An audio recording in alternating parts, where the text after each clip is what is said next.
Christmas and a happy New Year. Hey, everybody, and welcome to the Cheap Date Show for December 22nd, 2007. I'm Joe, and I'm looking at my beautiful wife across the table from me. Oh, what is she doing here? Oh, geez, quick, hide. Arf, arf. Well, as you can guess from the way the show started, it's going to be a slightly different show. We do not have a restaurant review for you tonight, but we have some little tidbits of a bunch of different things here for the holiday season. That's Lisa, by the way. Little bits of holiday cheer. Yeah, that sounds good. Wait, let me try that again. Little bits of holiday cheer. That's more like it. Let's get to it, shall we?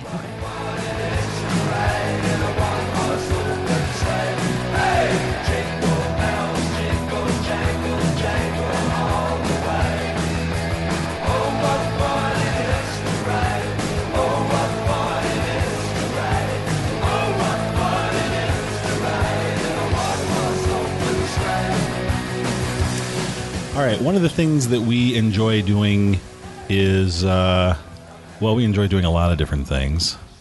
Last year, we touched a little bit on A Christmas Carol. Charles Dickens' A Christmas Carol. Yes. So we went on a mission this year. A Christmas Carol. We went on a mission this year. One of the things from last year, you may remember, we had a debate with regards to the versions of A Christmas Carol that we grew up with.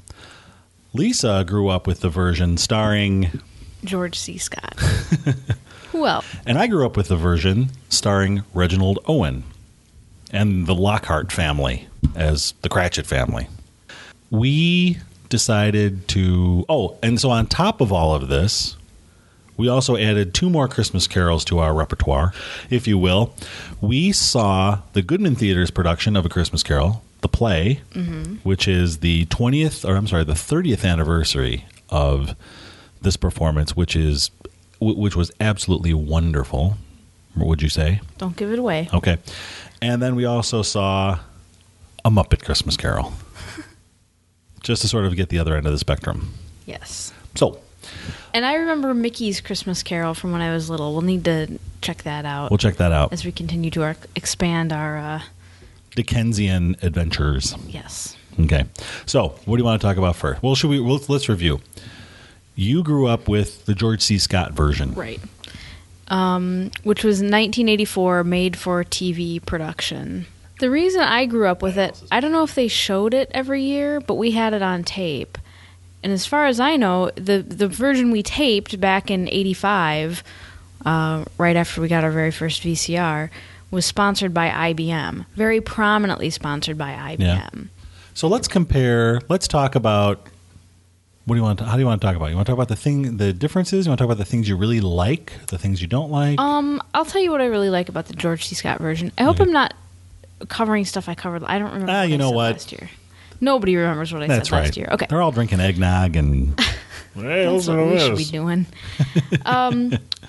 Well, the George C. Scott version was the version in my head for a long, long time. And now that I've seen and experienced other versions, I like the George C. Scott version best among the movies because I think the acting is fantastic. Mm-hmm. The characters are very real and consistently understated. Okay. I'm with you. Scrooge is very understated, but so is Bob Cratchit, so is Fred, so is Mrs. Cratchit, so are the Cratchit kids. It's not as exuberant as a lot of productions of A Christmas Carol. Scrooge is not like a cartoon bad guy, and although he does get very excited at the end, he doesn't get over the top. He doesn't get silly. I mean, He gets a little giddy, but he doesn't get crazy. And all the versions, aside from like the Muppet version, are pretty true to the original work. Mm-hmm. So I wouldn't bother arguing that one is more or less true to the work. So the point is that the George C. Scott version, it's played very real, as if these are really real people. And Scrooge is a crabby guy, and Cratchit's a good guy, and Fred is a good guy, and everything else, right? Right. Okay. Now, we saw... They possibly bring a little more complexity to their characters. Even Bob is a little bit melancholy. Fred has moments of melancholy. He's disappointed. He's like truly disappointed. Right. He's not, and Scrooge seems lonely as well as crabby. But he has a sense of humor too. He has Kind sort of a bitter mean sense of- Well, yeah. That's true, right? But even before he begins his journey, he's a more complex character. That's true. Than you sometimes see. Okay. So my favorite character in the George C. Scott version, having seen all these other versions and the play, is still Frank Finlay as Marley. He is totally over the top. And he seems even more over the top because all the other characters are so sort of even-tempered. that's true. Mankind was my business.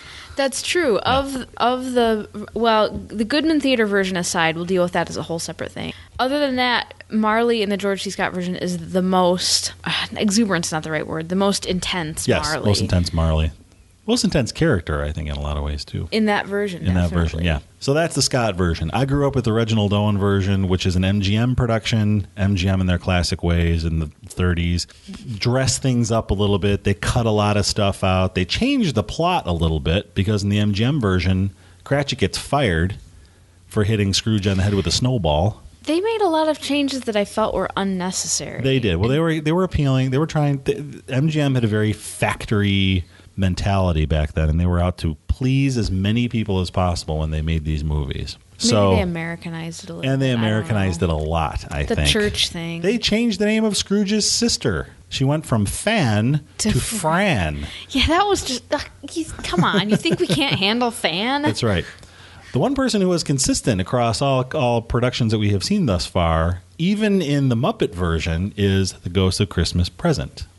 Yes. Very clear. And actually in the book... Very little variation on In him. the book, Dickens very vividly describes the scene where everything from the scene where Scrooge wakes up and sees all the goose and the holly and everything, and the big guy sitting there saying, "Know me better, man."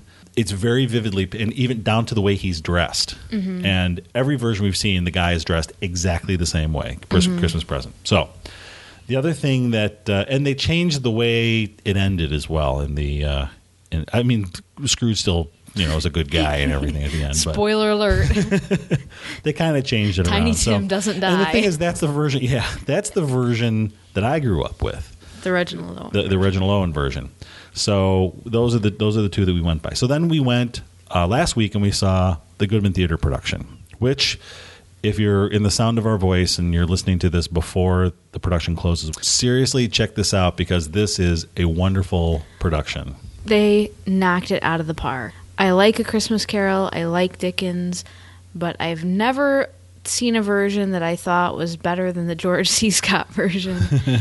And I wasn't expecting to be. I didn't have much expectation at all. I think because it was going to be a stage production, I expected it to be more like the older versions of A Christmas Carol, with Scrooge being more, with the characters all being more one-dimensional. And that was not the case. What marked the Goodman Theatre version, the man who plays Scrooge, Larry Yondo, this is his first year playing Scrooge, and he brings, the whole cast brings a joy to the story that was certainly lacking in the Scott version. If there was anything lacking, that was it. And I think is lacking everywhere. They bring a lot of intensity to... and the Marley character was amazing. Yes. Super intense. Yes. Just, unbelievably intense. And the other characters were intense, but also complex. And I thought they really got the joy and the sorrow of Tiny Tim dying and the joy of Scrooge seeing his past replayed and realizing he can be redeemed. And when he wakes up the next morning, you really just think he's going to come up off the stage, just like levitate, which he does a couple times with the aid of wires, but that's not what I mean. But he really looks like he's just going to fly away. So it's wonderful. And the whole cast, like you said, the guy playing Cratchit, his family, the various ghosts were great. Fezziwig. Oh, Fezziwig was hilarious. He kind of reminded me of Leo Laporte, actually. Oh, don't tell either of them that.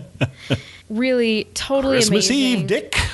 I would think it would be hard to keep making the story fresh, but they really did it. Absolutely. They used all of the best technology they have in the theater and just made this. The production values were huge. We had awesome seats. Yeah, too, we did. That helped. If you're in the area, check that out. It was a wonderful presentation. And very reasonable to go Yes. see. So it's a new high watermark for the Christmas Carol productions and whatnot. So And it's, it's more expensive than renting a DVD, but that's it's true. not as expensive as you would think. And it's live theater. And you can Yeah. go, and you can, if you go to the Goodman, you can go to Petterino's right next door, which we've reviewed, and it's actually, and Petterino's is a very good place. Yes. Have yourself a, Merry Little Christmas. no. Didn't they have a Christmas martini? Oh, probably. Oh, you had some sort of cranberry thing. I had No. a Cosmo. Cosmo, that's right. I had a dirty martini. That's not Christmassy. Oh, it's it's anytime, 24/7, baby.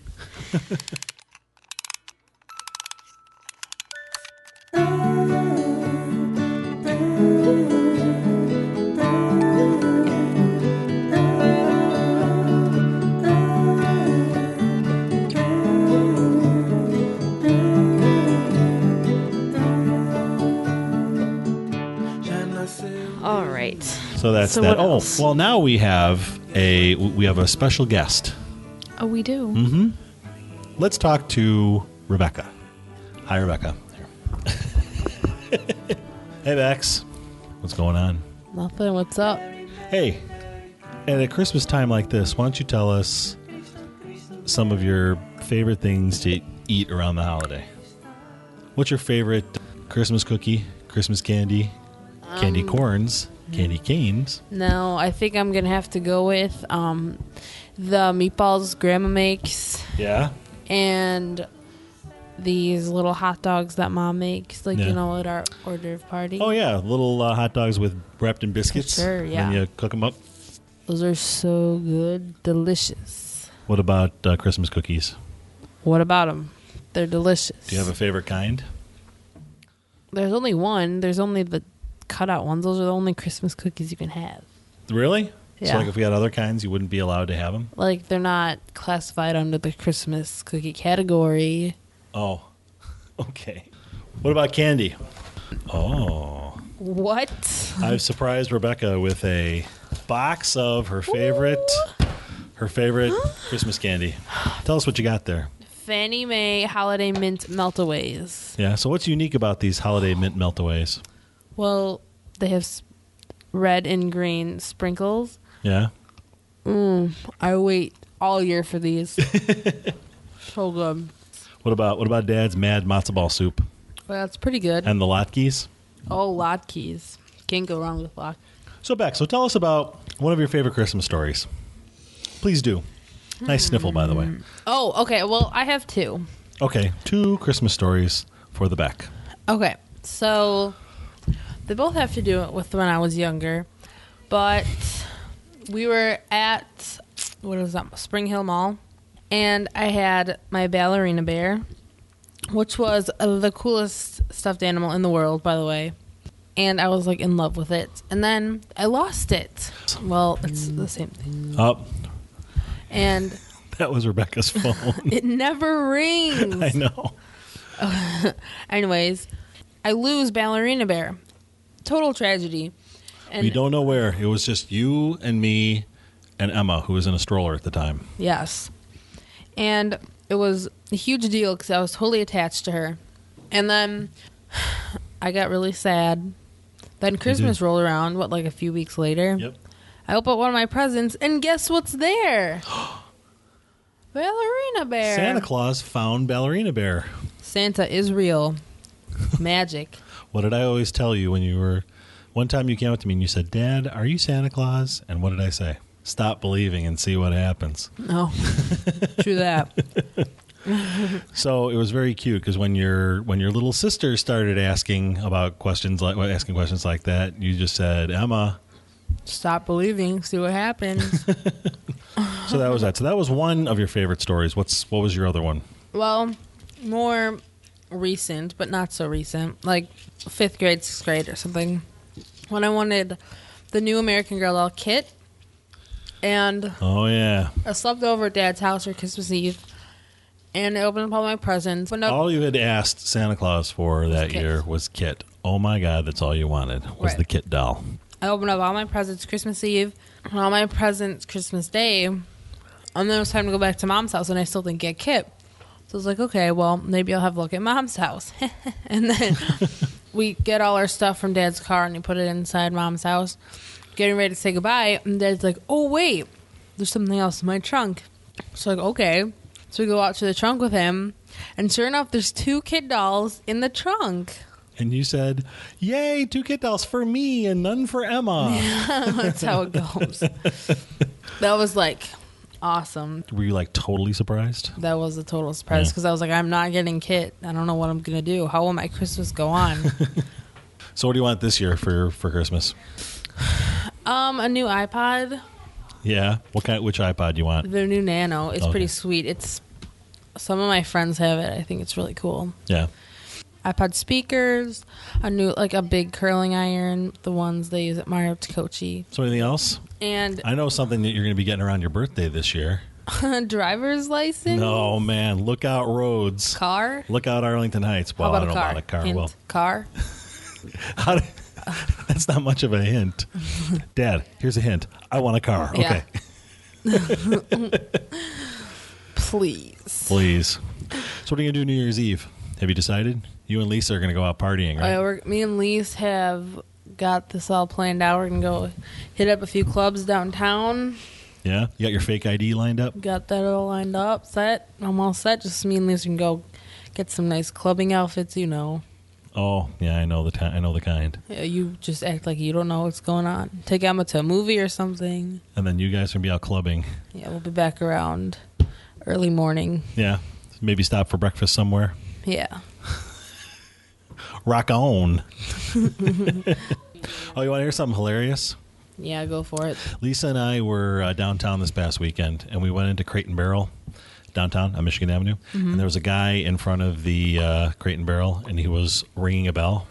And he was ringing, and I swear to God, this is what he did. This is what he was singing. He's like ringing the bell. Ding, ding, ding, ding, ding, ding. Frosty the Snowman had a very shiny nose. Jingle bells, jingle all the way. Hey, everybody. It was hilarious. He was doing a medley, a Christmas medley of hits. That's adorable. Frosty the Snowman had a very shiny nose. Oh, yeah, that's good. There you go. All right, so as we wind up the year 2007, what was your favorite thing that happened in 2007? Anything fun happened in 2007? I think driving was a pretty awesome experience, learning Sure. how to drive. Anything else And- happened this year? Oh, you know, my dad got married, and You got a new stepmom? stepmom moved into dad moved into a new house. Got my own room, thank God, with a lock. You painted your own room with a lock on the door, Yeah. and you painted it. I painted it. Yes, me and only me. You No, I'm just sponged it. kidding. I did. It looks pretty. It went from Chicago Cubs blue to pink. pink, like it's like the brightest pink you've ever seen in your life. It's pink. My favorite thing is when in the summertime when we're sitting out on the patio and the lights on in your room, there's a pink glow that comes and the patio is bathed in a pink light. Or if it's even dark outside and my room is pink, then everything like within a 10-mile radius is pink. So you had a pretty good 07. Looks like you're going to have a pretty good 08. It's going to start off with the driver's license in February. Basketball season. Basketball going well. season. That's right. The Rolling Meadows Mustangs are doing very well this year. 5-1. Woo! Oh, woot woot. Yeah, man. We're on a winning strike. Well, very cool. Well, thanks, Beck. Have a No merry, merry, problem. merry, merry, merry, merry, merry. You too, fans. Keep listening. See ya. Peace.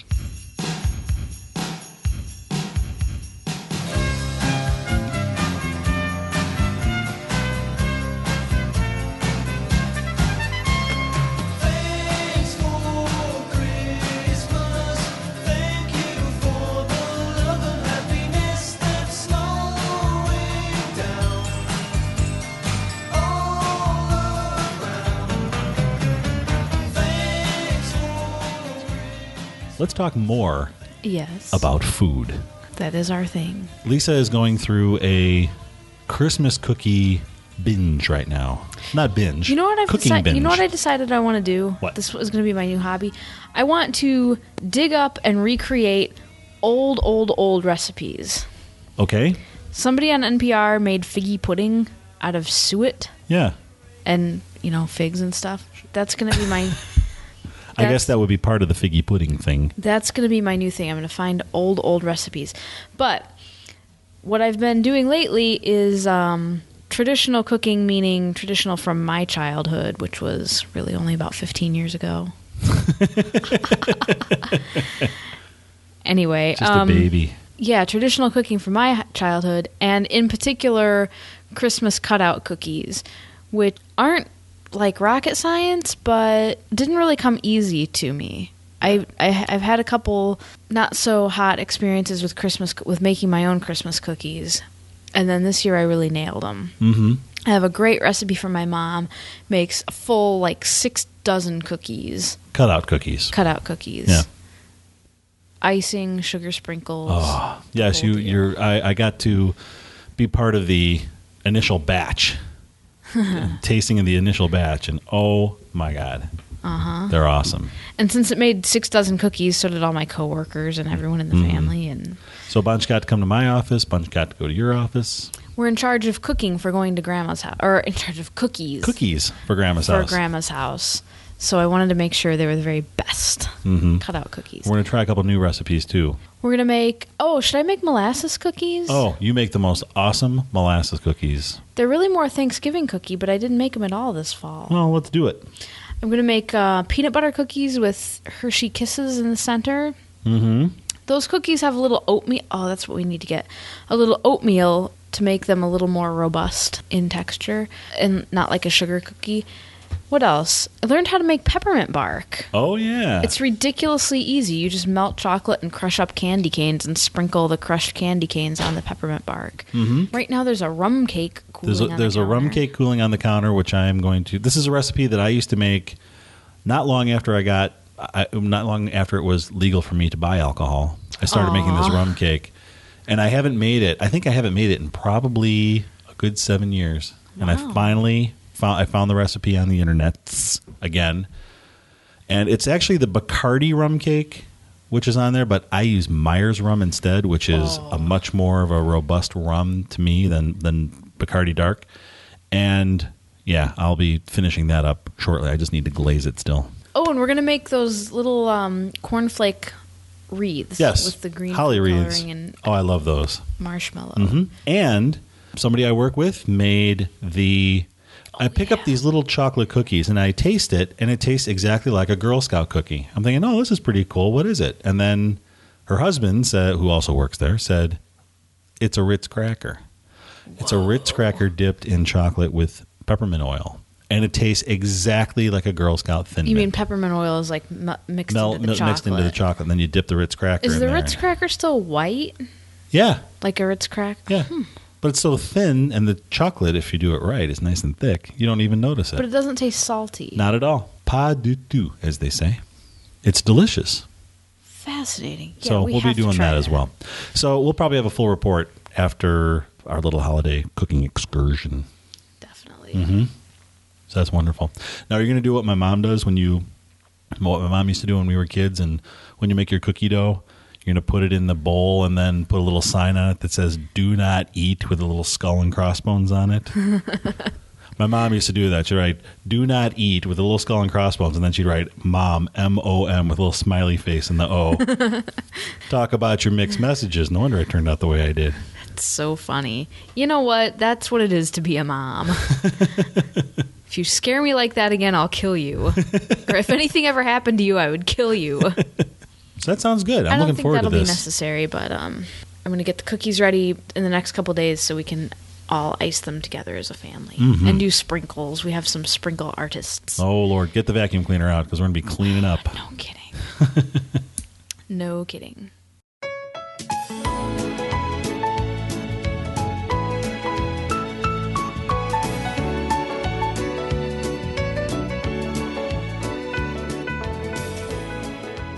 Okay, so that's going to wrap it up we hope that all of you are having a wonderful holiday season, having a wonderful Christmas. And for those of you who are listening to this show on your brand new computer or brand new iPod or brand new Zune or brand lucky new you. whatever, lucky you.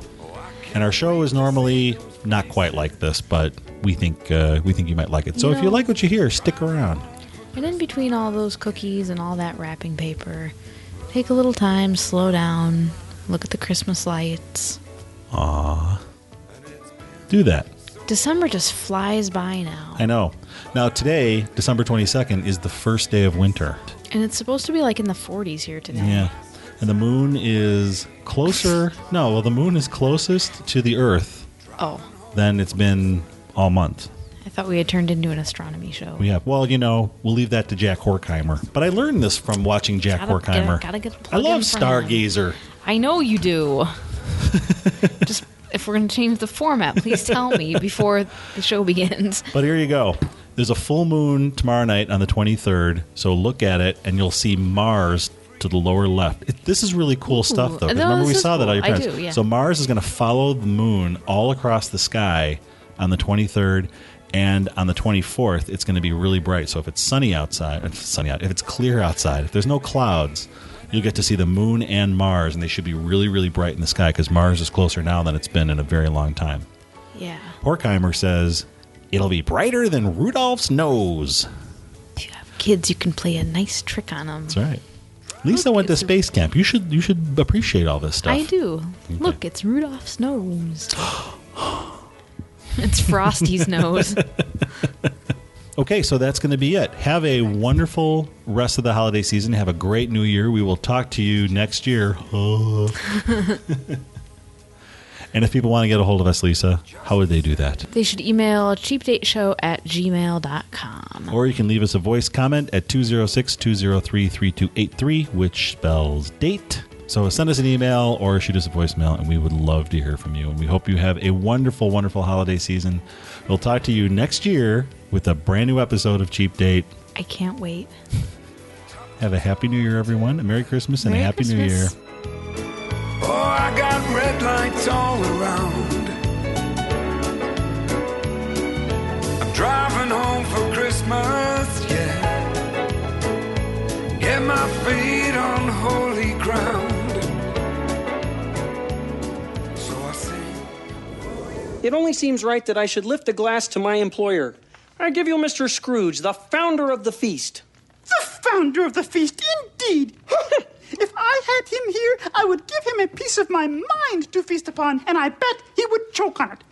Choke! My dear, the children, Christmas Day. Well, I suppose that on the blessed day of Christmas, one must drink to the health of Mr. Scrooge, even though he is odious, stingy, wicked, and unfeeling, and badly dressed. To the founder of the feast, Mr. Scrooge. To Mr. Scrooge, he'll be very merry and happy this day, I have no doubt. No doubt. Cheers. God bless us, everyone. This podcast is a production of Cheap Date Media at cheapdatemedia.com.